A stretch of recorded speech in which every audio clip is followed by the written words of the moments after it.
The entire restaurant went silent. You could hear a pin drop. At table 1, Adrian Blackwood, the most feared man in the city, froze. His hand hovered over his holster. Across from him, his fiancée looked furious, but everyone was looking at the 3 toddlers in the high chairs. For 2 years, the Blackwood triplets hadn't spoken a single word. Doctors said it was trauma, but today they lifted their chubby hands, pointed a collective finger at the trembling, poor waitress who had just spilled water on the floor, and screamed the one word Adrian thought he'd never hear them say, "Mum!" The tips at Le Jardin were terrible, but Elsa Miller didn't work there for the money. She worked there for the invisibility. In a city run by cartels and old money, Le Jardin was neutral ground, a place so expensive that the staff were treated like furniture. And that was exactly what Elsa wanted. She wanted to be a ghost.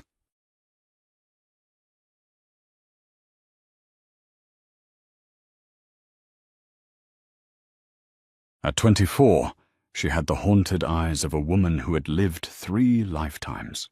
Her blonde hair was dyed a dull brown and pulled back into a severe, unflattering bun. Her uniform was 2 sizes too big, hiding a figure that used to turn heads in high society ballrooms. "Table 1 is open," the manager, frantic and sweating, hissed at her as he shoved a tray of crystal glasses into her hands. "Don't mess this up, Elsa. If you drop a spoon, you don't just lose your job. You might lose a finger." Elsa's stomach churned.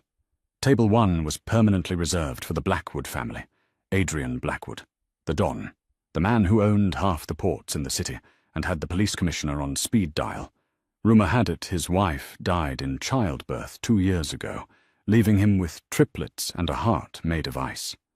Since then, he had been seen with Isabella, a stunning socialite who claimed to be the only mother the boys needed.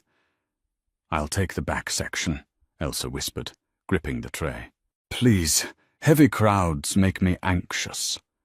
"You'll take table 1, because Jenny called in sick, and you're the only one who doesn't flirt with the customers," the manager snapped. "Move, they're parking the convoy now." Elsa kept her head down, counting the tiles on the floor as she walked. 1, 2, 3, just breathe. You are nobody. You are Elsa Miller, a waitress from out of state. You have no past. The atmosphere in the restaurant shifted instantly. It wasn't a sound. It was a pressure change. The air grew heavy. Conversation died out. The double doors swung open, and 4 men in dark suits entered first, security. They scanned the room with cold, predatory eyes. Then he walked in. Adrian Blackwood was taller than she remembered seeing in the newspapers. He wore a charcoal suit that cost more than Elsa's entire life earnings. His face was sharp, angular, and devastatingly handsome, but his eyes were voids. There was no light in them, only calculation. Beside him walked Isabella, dripping in diamonds, looking bored, and behind them, pushed by 2 nannies, was a massive, custom-made stroller seating 3 toddlers, the triplets. Elsa felt a sharp pain in her chest, a phantom ache she had woken up with every day for 2 years. She turned away quickly, rushing to the service station to fill water glasses. She couldn't look at babies. It hurt too much. It reminded her of the hospital room, the blood, and the doctor telling her that her baby hadn't made it. "Water, sparkling, room temperature," one of the guards barked at her as she approached the table. Elsa nodded, keeping her gaze strictly on the tablecloth. "Yes, sir." She moved around the table with practiced efficiency. She placed the glass in front of Adrian. He didn't look up. He was scrolling through something on his phone. She moved to Isabella, who didn't even acknowledge her existence. Then, she had to serve the children. The nannies were struggling. The 3 boys, Leo, Liam, and Luca, according to the tabloids, were fussy. They were kicking their legs, their faces red and scrunched up in silent frustration. They looked nothing like Isabella. They had dark curls and piercing blue eyes. Elsa's hand trembled as she placed a plastic cup of apple juice near the first high chair. The boy, Leo, stopped kicking. He froze. His little nose twitched. He turned his head sharply, looking not at the juice, but at Elsa's hand. Elsa pulled back as if burned. She hurried to the next chair. Liam, the second boy, did the same. He went still. His eyes locked onto her wrist, where a faint, star-shaped scar sat, a burn from a cooking accident years ago. "What is wrong with them?" Isabella snapped, looking at the boys with disdain. "Can't you shut them up? They're embarrassing us, Adrian." Adrian didn't look up from his phone. "They're children, Isabella, not dogs." "Well, they're acting like wild animals," she huffed. Elsa felt a surge of protective anger she had no right to feel. She bit her lip and turned to leave. But as she turned, her apron caught on the edge of the third high chair. Luca, the third triplet, reached out. His small, chubby hand grabbed the fabric of her uniform. He didn't let go. Elsa stopped. She looked down. For the first time in 2 years, she looked directly into the eyes of a child. And the world stopped spinning. The connection was electric. It wasn't just a glance, it was a collision of souls. Luca's blue eyes were wide, filled with a confusion and recognition that shouldn't be possible for a 2-year-old. "Let go of the waitress, Luca," Isabella said, her voice shrill. She reached over to swat the boy's hand away. "Don't," Elsa said. The word slipped out before she could stop it. It wasn't a waitress's voice. It was authoritative. Sharp, Adrian's head snapped up. His eyes narrowed, locking onto Elsa for the first time. He didn't see a waitress. He saw a threat, or something else. He analyzed her face, but the brown hair and glasses seemed to fool him. "I mean," Elsa stammered, dropping her voice back to a subservient whisper, I can handle it, Mum. He's just curious about the apron." She gently covered Luca's small hand with hers. Her skin tingled at the contact. A warmth flooded through her, terrifying and beautiful. "It's okay, little one," she whispered, her voice cracking. "It's okay." Luca blinked. His bottom lip trembled. Then the impossible happened. The silence of the restaurant was broken not by the clinking of silverware, but by a sound that made the nannies gasp. Luca was trying to speak. The tabloids had been ruthless about this. The Blackwood heirs were mute, defective, broken by the trauma of losing their mother at birth. Adrian slowly put his phone down. His entire body went rigid. He stared at his son. "Mum," Luca croaked. It was quiet, rusty, but undeniable. Isabella dropped her fork. It clattered loudly against the china. "What did he say?" Luca didn't look at his father. He didn't look at Isabella or the nannies. He pointed a shaking finger directly at Elsa's face. "Mum!" he shouted louder. Suddenly Leo and Liam joined in. It was a chain reaction. "Mum! Mum! Mama!" The 3 boys began to wail, reaching their arms out toward Elsa, straining against the straps of their high chairs. Their cries weren't of pain, but of desperate, heartbreaking longing. Elsa felt the blood drain from her face. Her knees buckled. She knew she should run. She should drop the tray and bolt out the back door. This was dangerous. This was Adrian Blackwood. If he thought she was trying to kidnap or influence his children, he would kill her without a trial. But she couldn't move. Her heart was hammering against her ribs like a trapped bird. "Why?" she thought. "I've never met them. My baby died. Why are they calling me Mum?" Adrian stood up. The chair scraped violently against the floor. The security guards moved instantly, hands going inside their jackets. "Who are you?" Adrian's voice was low, a growl that vibrated through the floorboards.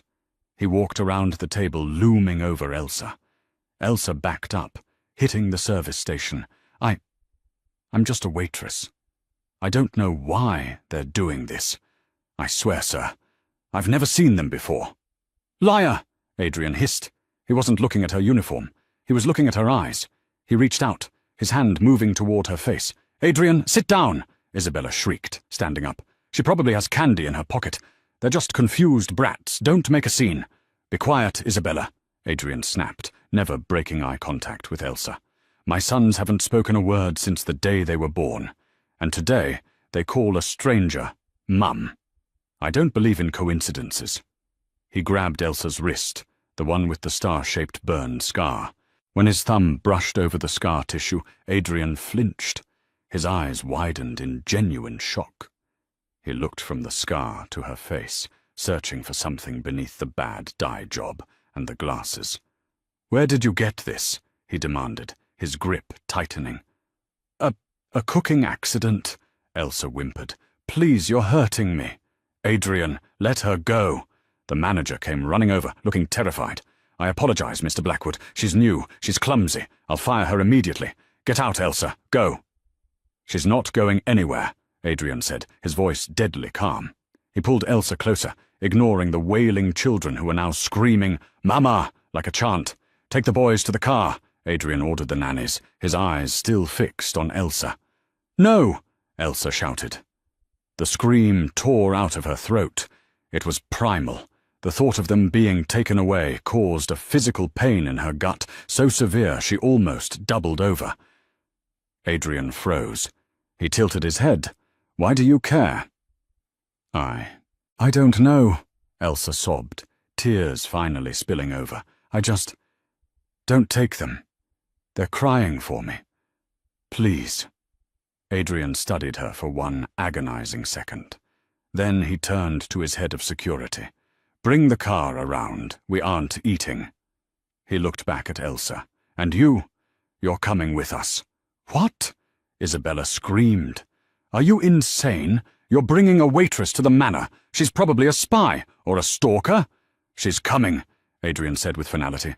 "Because if she doesn't, I have a feeling my sons will tear the city apart, screaming."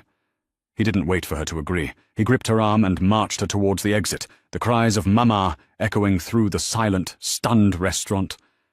Elsa was terrified. She knew getting into that car was a death sentence. But as she looked at the tear-streaked faces of the triplets being wheeled out ahead of her, she knew she would walk into hell if it meant being near them for just one more minute. The ride to Blackwood Manor was a suffocating exercise in tension. The convoy of black SUVs sped through the rain-slicked streets of the city, cutting through traffic with aggressive precision. Elsa sat in the back of the lead SUV, sandwiched between two massive security guards. Directly across from her, in the rear-facing seats, sat Adrian Blackwood. He hadn't taken his eyes off her for a single second. It was like sitting across from a panther, waiting for a reason to pounce. But the silence was the strangest part, or rather, the source of the silence. The triplets, who had been screaming bloody murder just 10 minutes ago in the restaurant, were now fast asleep. But they weren't sleeping in their car seats. In a breach of all safety protocols, and seemingly against Adrian's own strict rules, Leo, Liam, and Luca were piled onto Elsa's lap. When the nannies had tried to buckle them into the separate van, the boys had gone into a state of hysteria so severe that Leo had actually turned blue from holding his breath. It was only when Elsa had instinctively reached out and pulled them close that they collapsed, instantly soothed by her scent, her heartbeat, the rhythm of her breathing. Now, Elsa's uniform was stained with tears and drool. Her arms were cramping from the weight of 3 heavy toddlers, but she didn't dare move. She looked down at their sleeping faces, their dark lashes wet, their chests rising and falling in perfect sync. "My babies," her mind whispered. She squeezed her eyes shut. "Stop it," she told herself. "They aren't yours. Yours died. Dr. Sterling showed you the death certificates. He showed you the tiny urns." "You're crying again." Adrian's voice cut through the hum of the engine. It wasn't an accusation, just an observation. Cold, clinical. Elsa quickly wiped a tear from her cheek with her shoulder, unable to move her hands. "I'm sorry, sir. I'm just overwhelmed. I don't know what's happening." Adrian leaned forward, his elbows resting on his knees. "Neither do I. And I don't like not knowing things." He reached out, not to touch her, but to touch Luca's sleeping head resting on her chest. His fingers brushed against Elsa's collarbone, sending a jolt of electricity through both of them. Adrian pulled back slightly, his eyes narrowing. 2 years ago, Adrian began, his voice low. "My wife died giving birth to them, or rather, the woman I intended to marry.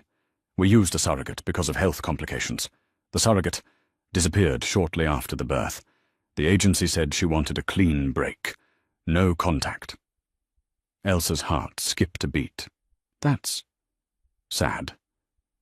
"Is it?" Adrian studied her face. "You have a scar on your wrist. A star. You said it was a cooking accident." "Yes." "I knew a woman with a scar exactly like that," Adrian said, his voice dropping to a dangerous whisper. "But she didn't get it from cooking. She got it from a fireplace poker, defending herself against an intruder who broke into my safe house."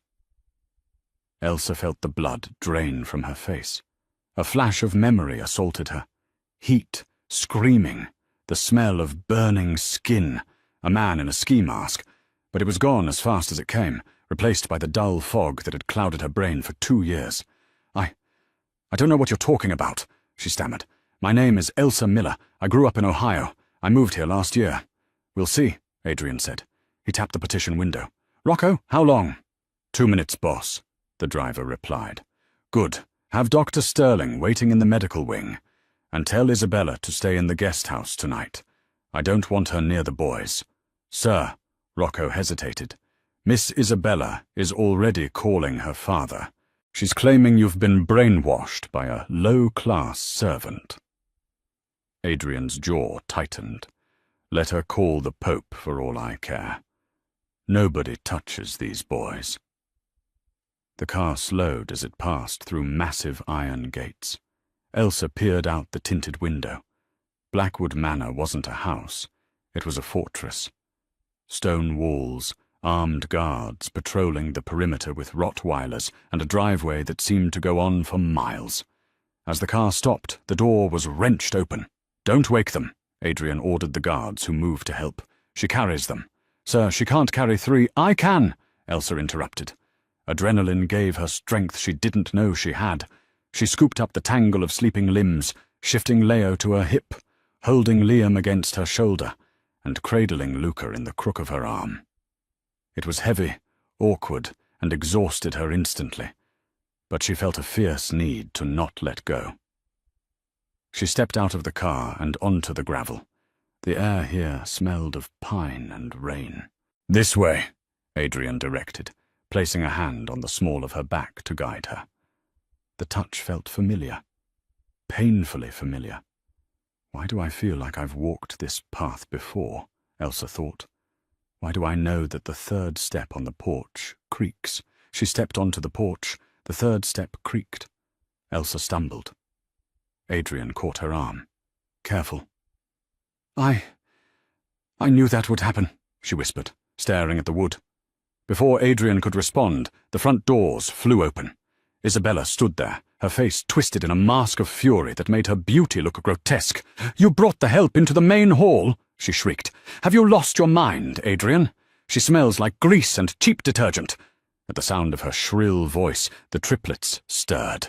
Luca opened his eyes, saw Isabella, and immediately buried his face into Elsa's neck, whimpering. "Shh," Elsa hummed, swaying gently. "It's okay. The bad noise is gone." Isabella marched forward, her hand raised as if to slap Elsa. "Don't you dare shush me, you little rat! Give me those children!" Adrian stepped between them. He didn't raise his voice. He didn't have to. He just radiated a darkness that made the air temperature drop. "Isabella," he said softly, "if you wake them, you sleep in the kennel." Isabella froze, her hand hovering in the air. She looked at Adrian, then at Elsa, realizing she had lost this battle. But her eyes promised a war. "Fine," she spat. "Play house with the peasant. But when you realize she's a con artist trying to get a payout, don't come crying to me." She stormed off, her heels clicking loudly on the marble floor. "Upstairs," Adrian commanded. "The nursery." Elsa followed him up the grand staircase. Her legs were shaking, but the boys were dead weight, totally relaxed in her arms. As they reached the top of the stairs, Elsa instinctively turned left, toward a set of double oak doors. Adrian stopped. He watched her. "I didn't tell you which room was the nursery," he said. Elsa froze. I just guessed. It seemed like the brightest room. "It's the only room in the hallway with soundproofed walls," Adrian said. "You couldn't know that." He walked closer to her, his gaze intense. "Who are you, Elsa Miller? And why do my sons look at you like you're the only thing that matters in the world?" "I don't know," Elsa whispered, tears springing to her eyes again. "I swear to you, I don't know." The nursery was larger than Elsa's entire apartment. It was filled with toys that had clearly never been played with, pristine wooden horses, imported electric cars, and shelves of leather-bound books. It felt like a museum, not a room for children. Elsa gently laid the boys down in their oversized cribs. As soon as she tried to pull away, Liam's hand shot out and grabbed her finger. He didn't wake up, but his grip was iron tight. "Stay," Adrian said from the doorway. He was leaning against the frame, watching. "If you leave, they'll wake up. And I need silence to think." Elsa sat down on a rocking chair next to the cribs. She kept her finger in Liam's hand. "Mr. Blackwood," she began softly, "I need to go home. My shift ended hours ago. My manager. I'm going to lose my job." Adrian let out a dry, humorless laugh. "You don't have a job anymore, Elsa. I bought the restaurant 5 minutes ago on the ride over. I fired the manager for speaking to you disrespectfully." Elsa's jaw dropped. You bought Le Jardin?" "I solve problems," Adrian said, walking into the room. He pulled a chair close to hers. "Too close. Right now, you are a problem. But you are also a solution." "To what?" "To my sons. They are failing to thrive. Doctors say it's emotional neglect, but I give them everything. The best nannies, the best food, the best toys. Nothing works. Until you." He leaned in, his cologne, sandalwood, and expensive tobacco, filling her senses. "I am offering you a job, live-in nanny. Starting salary is $10,000 a month. Cash." Elsa gasped. 10,000? I can't accept that." 20,000, Adrian countered immediately. "And full protection. Nobody touches you. Not Isabella, not the press. Nobody." It was a deal with the devil. Elsa knew that. Being this close to a man like Adrian Blackwood was dangerous. He was a criminal overlord in a designer suit. But looking at the boys, looking at Liam holding her finger, she knew she couldn't leave. "I'll do it," she whispered. "But not for the money. I'll do it for them." "Good." Adrian stood up. "Dr. Sterling is here. He needs to take a blood sample." Elsa stiffened. "Why?" "Standard procedure for staff," Adrian lied smoothly. But his eyes gave him away. He didn't want to check for diseases. He wanted to check for DNA. Elsa hesitated, then held out her free arm. She had nothing to hide. She was Elsa Miller, nobody. A balding, nervous-looking doctor entered the room, took a quick vial of blood, and scurried away as if afraid Adrian might bite him. "Now," Adrian said, "you need to change. Those clothes are filthy." He went to a closet in the corner of the nursery, a closet that seemed oddly out of place. He pulled out a silk robe. It was dusty, as if it hadn't been touched in years. "Wear this for tonight," he said, tossing it to her. Elsa caught the silk. It was a deep emerald green. "Green," she murmured. "My favorite color." Adrian went still. "I know." The air in the room grew heavy again. "What is happening?" Elsa asked, her voice trembling. "Why are you looking at me like I'm a ghost?" "Because you might be," Adrian said enigmatically. "Get changed in the bathroom. I'll watch the boys." Elsa retreated into the ensuite bathroom. As she washed her face in the marble sink, she looked at herself in the mirror. The brown dye was fading at her roots, revealing the natural blonde underneath. The glasses were gone. She put on the green silk robe. It fit perfectly, like a second skin. She reached into the pocket of the robe, expecting it to be empty. But her fingers brushed against something hard and cold. She pulled it out. It was a locket, a silver locket shaped like a heart. Elsa's breath hitched. She knew this locket.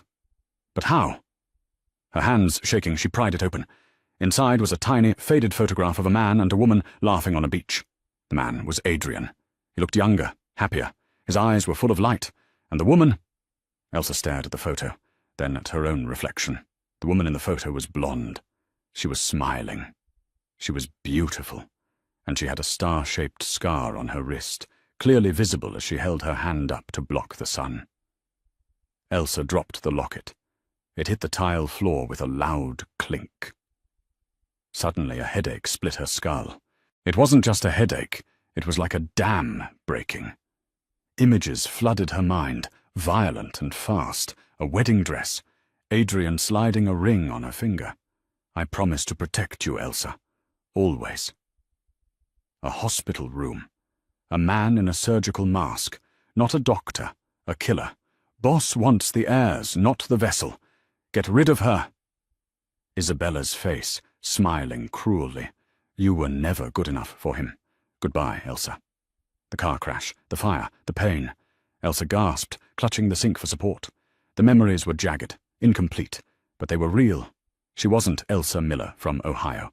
That was a lie planted in her head by the people who saved her from the wreck, people who she now realized had been paid to keep her hidden. She was Elsa Blackwood, Adrian's wife, the mother of the triplets. Oh my God, she whispered, covering her mouth. They tried to kill me, and they stole my life. Elsa!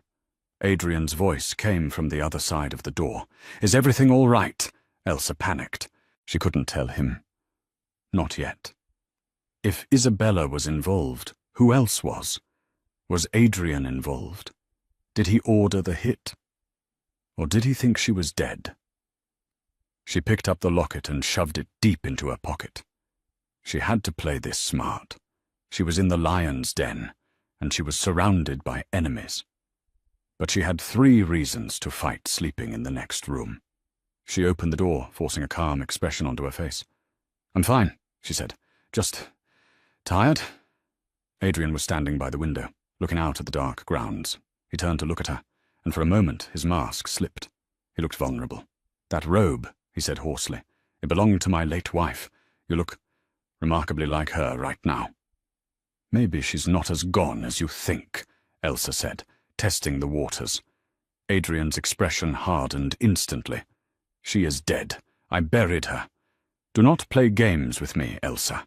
I tolerate you because of my sons. Do not push your luck. Just then, a commotion erupted downstairs. Shouting. Glass breaking. The door to the nursery burst open. It was Rocco, the head of security. He was bleeding from a cut on his forehead. Boss, Rocco yelled, winded. We have a breach. Perimeter 2 is down. Who is it? Adrian barked, drawing a silver handgun from his waistband in one fluid motion. It's the Russians, Rocco gasped. Petrov's men. And they aren't alone. They have an insider. Who? Isabella, Rocco spat. She opened the gates. She's trying to take the kids by force. Adrian's eyes went black. He turned to Elsa. Get in the closet, he ordered. Take the boys. Go to the panic room behind the false wall. Do not come out until I say the code word. What's the code word? Elsa asked, rushing to the cribs to wake the babies. Adrian looked at her, a strange intensity in his eyes. The code word is Starlight. Elsa froze. Starlight. That was the nickname he used to call her in the flashbacks. Go! Adrian roared, turning toward the hallway as gunfire erupted downstairs. Elsa grabbed the waking, crying triplets, shoving them into the closet just as the sound of heavy boots came thundering down the hall. She wasn't just a nanny anymore. She was a mother protecting her cubs, and God help anyone who tried to get through that door. The panic room was designed to be impenetrable, a steel box buried behind the nursery walls. But as Elsa huddled in the darkness, clutching the 3 trembling boys to her chest, she realized a terrifying truth. A fortress is only as strong as the secrets it keeps, and Isabella knew the secrets. Hush, my loves, hush, Elsa whispered, her lips brushing against Luca's sweaty forehead. The boys were silent now, sensing the mortal danger in the air. Their small hands gripped her silk robe so tightly her skin turned white.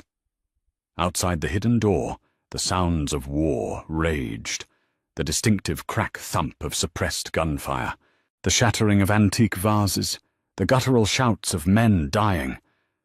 Then silence. Heavy footsteps approached the nursery.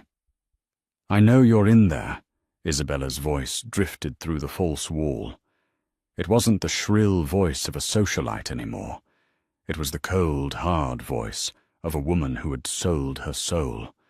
Adrian thinks he's so clever with his little codes. But who do you think helped the architect design the renovation? Elsa's blood ran cold. She looked around the cramped space. There was a weapon rack on the wall, but it was empty, stripped, likely by Isabella days ago. Beep, beep, beep, beep. The electronic keypad outside was being punched. Isabella had the override code. The heavy steel door hissed and began to slide open. Elsa didn't think. She didn't plan. The Elsa Miller who served coffee would have cowered in the corner. But the woman inside her, the one who remembered the smell of gunpowder and the vow to protect her children, took over.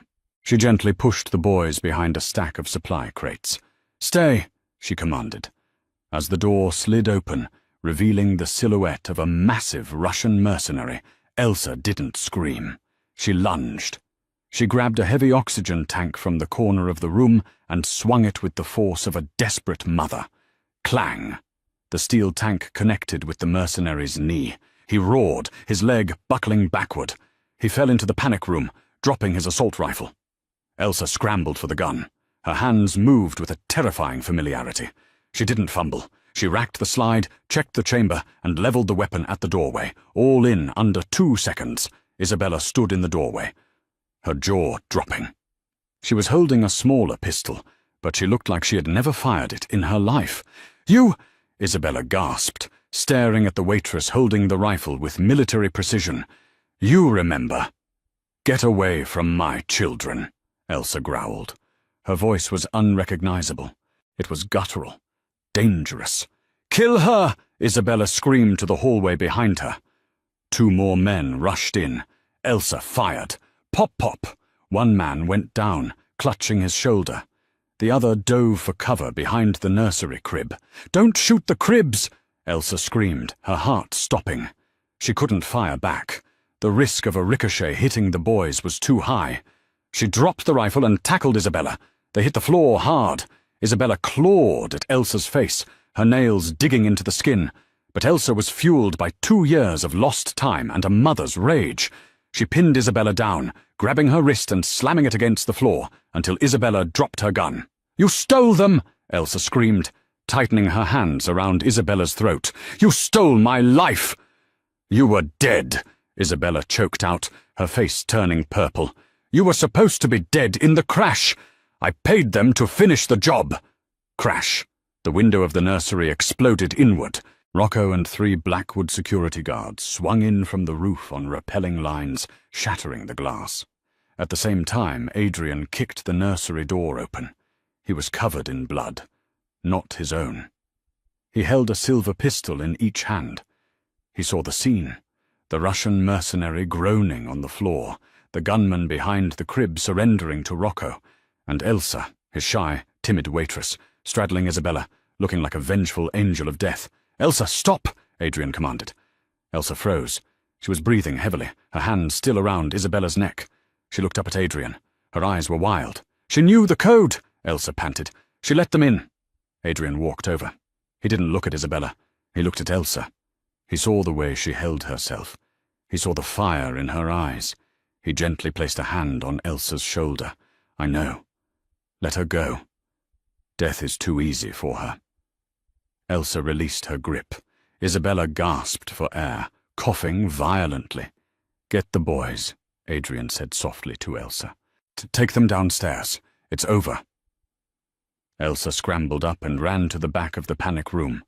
The triplets were huddled together, eyes wide, but unharmed. As soon as they saw her, they reached out. "Mama, Mama!" She scooped them up, burying her face in their necks, sobbing with relief. Adrian watched them. He watched the way his sons clung to this stranger. He watched the way she had dismantled a hit squad to save them. He turned to Isabella, who was being hauled up by Rocco. "Take her to the basement," Adrian said, his voice devoid of emotion. "And call Dr. Sterling. I want the DNA results. Now." The grand living room of Blackwood Manor was silent, save for the crackling of the fireplace. The staff had cleaned up the shattered glass, but the tension in the air was thick enough to choke on. Elsa sat on the velvet sofa. The triplets were finally asleep, curled up around her like puppies. She refused to let the nannies take them. She refused to let anyone touch them.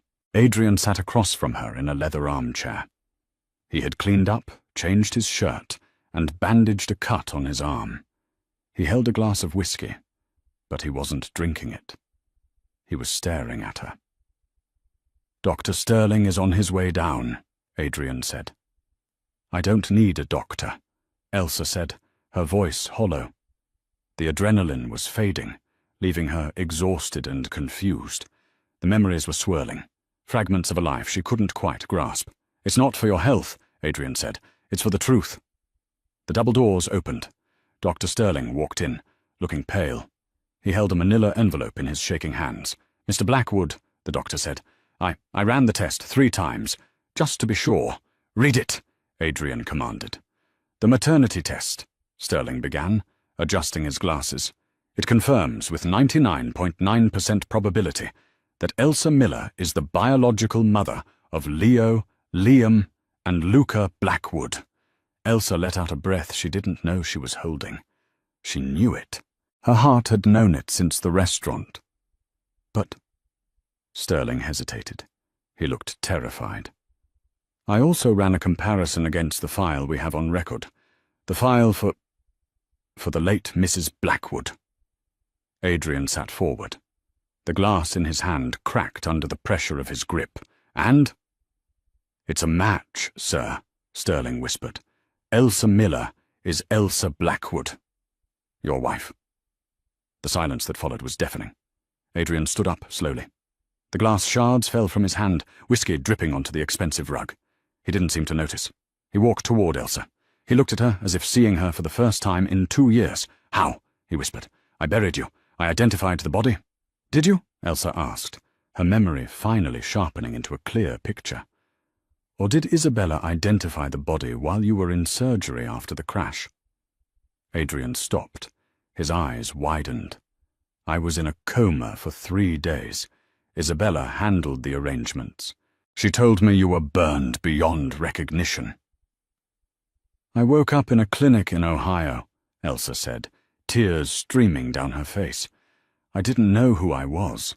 I had no ID, just a scar on my wrist and nightmares of fire. The nurse told me my name was Elsa Miller and that I was a survivor of a house fire. She gave me a bus ticket and told me to never come back to the East Coast." She reached into her pocket and pulled out the silver locket she had found in the robe. "I found this upstairs," she said, opening it to show the picture. "You gave this to me on our honeymoon in Capri. You said it was so I would never forget where home was." Adrian fell to his knees. The most feared man in the city, the Don who made police commissioners tremble, collapsed onto the rug in front of her. He reached out with shaking hands and touched her face. "Starlight," he choked out. "My God, it's you!"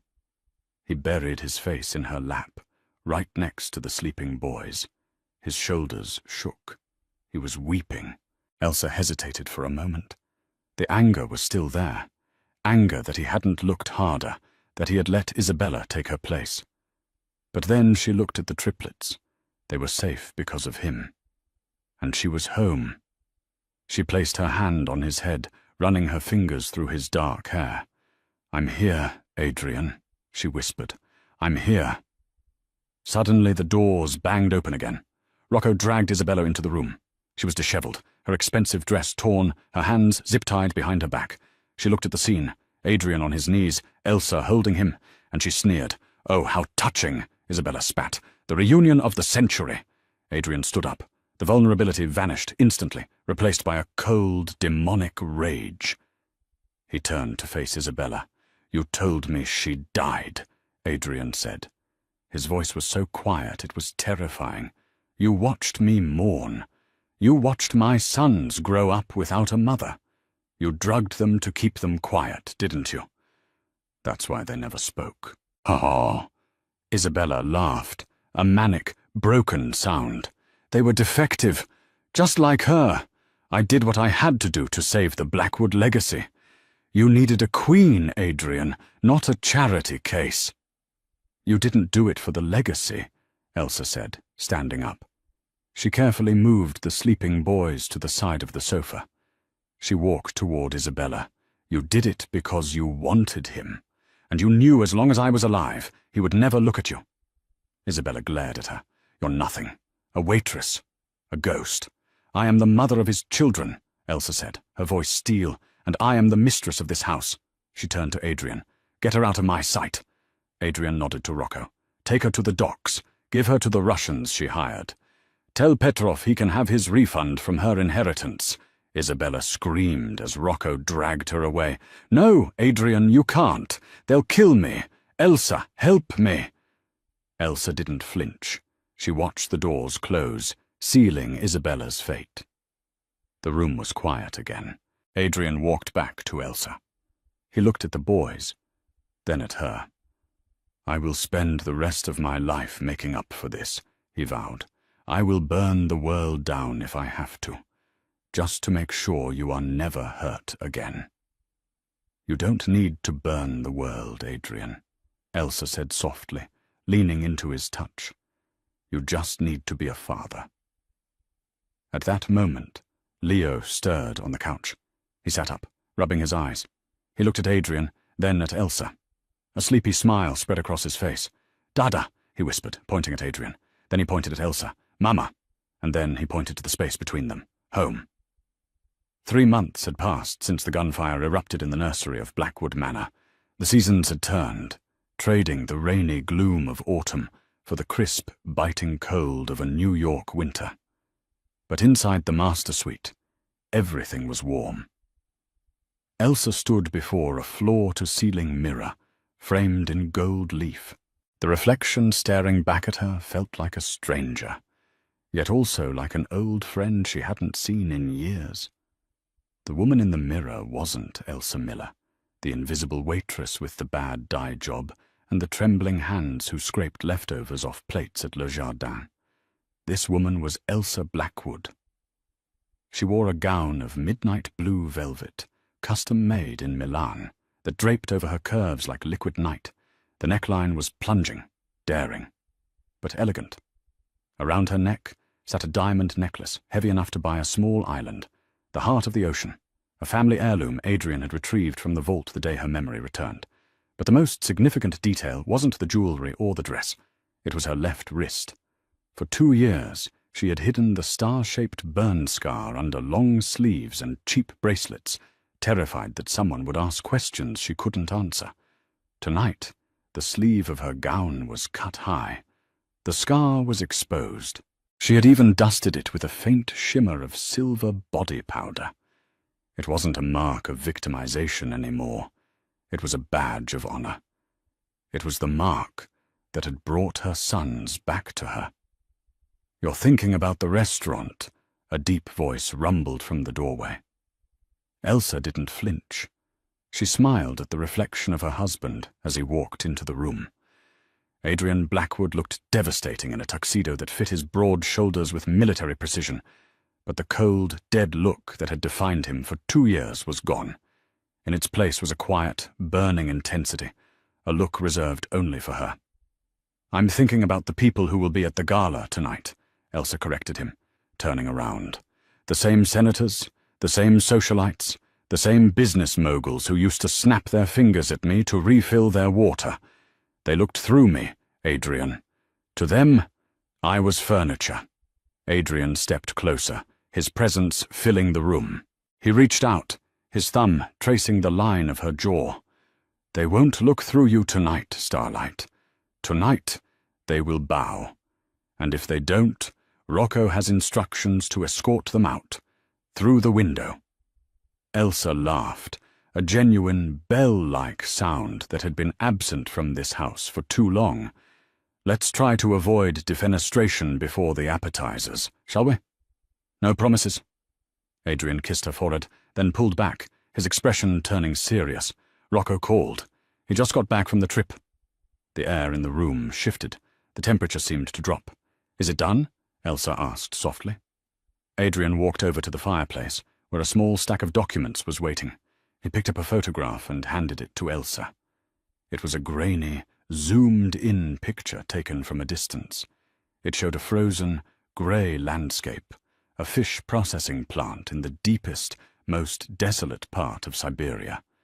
In the center of the frame, hunching over a conveyor belt of frozen cod, was a woman. Her once manicured hands were red and raw, wrapped in rags. Her face, stripped of expensive makeup and fillers, was gaunt and hard. She looked 20 years older. Isabella. Petrov was appreciative of the refund, Adrian said, his voice void of pity. She owes him a significant amount of money for the failed hit squad. Since her inheritance was seized by the courts for fraud, she is working off her debt. "How long?" Elsa asked, staring at the woman who had stolen 2 years of her life. "At her current wage?" Adrian did a quick mental calculation. Approximately 45 years. She sleeps in a dormitory with the other workers. She eats gruel, and she spends 12 hours a day gutting fish in sub-zero temperatures. She wanted to be treated like royalty, but she forgot that in my world, treason is paid for in blood and sweat. Elsa handed the photo back. She felt a final weight lift off her chest. She didn't feel glee, exactly. She just felt balance. The scales of the universe had tipped back to center. "Burn it," she said. Adrian tossed the photo into the fire. They watched together as Isabella's face curled into ash and disappeared up the chimney. "Mama! Mama! Look!" The heavy oak doors banged open, shattering the somber moment. Chaos ensued as the triplets, escaping the clutches of their nannies, stampeded into the room. They were dressed in miniature tuxedos, looking like 3 tiny, dashing clones of their father. "Look at my shoes!" Luca shouted, pointing at his patent leather loafers. "Shiny!" "I have a bow tie," Liam announced proudly, touching his neck. "It chokes me a little bit." Leo, always the most affectionate, ran straight for Elsa's legs, burying his face in the velvet of her dress. "Mama, pretty," he declared muffledly. "Like a princess." Elsa knelt down, ignoring the risk of wrinkling her gown. She gathered all 3 of them into a massive hug, inhaling the scent of baby shampoo and innocence. It was still a miracle to her. The noise. For 2 years, the silence of the triplets had been a source of national gossip. Now, they were making up for lost time. "You 3 look very handsome," Elsa told them, kissing 3 foreheads in rapid succession. "Are you going to be good for the nanny tonight while Mummy and Daddy go to the party?" "No," they chorused in unison. Adrian chuckled, crouching down beside them. "If you are good, I will let you ride in the helicopter tomorrow." The boy's eyes went wide. The bribery was effective immediately. "We be good," Luca promised instantly. "Super good." "Excellent negotiating," Elsa whispered to Adrian as he helped her stand back up. "I learned from the best," he winked. The Blackwood Winter Gala was held at the Grand Metro Hotel, a venue dripping with crystal chandeliers and old money. The atmosphere was tense. The city knew that Adrian Blackwood had been reclusive lately. Rumors of a war with the Russians, of a coup within his own house, had been circulating in the tabloids. When the black limousine pulled up to the red carpet, the flashbulbs erupted like a lightning storm. The paparazzi were shouting Adrian's name, hungry for a quote, a picture, anything. The door opened. Adrian stepped out first. He buttoned his jacket, scanning the crowd with a predator's gaze. The shouting died down slightly. Then he turned back to the car and held out his hand. When Elsa stepped out, a collective gasp rippled through the press line. The last time the public had seen Elsa Blackwood, it was in a grainy obituary photo 2 years ago. "Is that? It can't be." She's dead. I read the report. Elsa gripped Adrian's hand. Her heart was hammering against her ribs, but she kept her chin high. She remembered the manager at Le Jardin yelling at her for dropping a spoon. She remembered the customers who spoke about her as if she were deaf. She looked directly into the camera lenses. "See me now," she thought. They walked the red carpet in silence. It was a power move. No interviews, no explanations. Just presence. Inside the ballroom, the orchestra trailed off as they entered. 500 heads turned. Forks paused halfway to mouths. The silence was absolute. Adrian led her to the center of the room, right beneath the massive chandelier. He gestured to the band leader, who quickly handed him a microphone. "Good evening." Adrian's voice boomed, echoing off the vaulted ceiling. "I see the confusion on your faces. You look as if you've seen a ghost." He wrapped an arm around Elsa's waist, pulling her flush against him. "For 2 years, this city believed the Blackwood family was broken. You believed I was a widower. You sent flowers. You sent cards. Some of you—" His eyes darted to a table of rival business associates. "Even sent threats, thinking I was weak with grief." The room was so quiet you could hear the ice melting in the champagne buckets. "But the Blackwood family does not break," Adrian declared, his voice hardening. "We simply reload." He looked down at Elsa, his expression softening for everyone to see. "I would like to reintroduce my wife, Elsa Blackwood, the mother of my heirs, the heart of my empire. She was taken from us by treachery, but she fought her way back. She is the strongest person in this room, and from this day forward, her word is my word. You respect her, or you answer to me." He raised his glass. "To Elsa! To Elsa!" The crowd roared back, the fear and awe palpable in their voices. The orchestra struck up a waltz, Elsa's favorite. Adrian handed the microphone back and took her hand. "Ready?" "Always," Elsa whispered. As he swept her onto the dance floor, spinning her beneath the golden lights, Elsa caught sight of her reflection in the darkened window overlooking the city. She saw the velvet, the diamonds, and the man who adored her. But more importantly, she saw herself, not the victim, not the waitress, not the ghost. She was the queen, and her reign was just beginning. What a roller coaster of emotions. From being a ghost waitress serving her own husband to becoming the queen of the Blackwood Empire, Elsa's journey proves that a mother's bond is stronger than any lie, any trauma, and any amount of time. It's a terrifying thought, to be forgotten by the person you love most. But Elsa fought back with the ultimate weapon, the truth. And let's be honest, seeing Isabella get exactly what she deserved in that Siberian fish market was the perfect serving of cold, hard karma. What would you have done if you were in Elsa's shoes? Would you have run away when the triplets called you Mum? Or would you have fought for them instantly? If this story kept you on the edge of your seat, please smash that like button. It really helps the channel grow. Don't forget to share this video with a friend who loves a good revenge romance, and make sure you subscribe and hit the bell icon so you never miss out on our next dramatic story. Thanks for watching, and see you in the next one.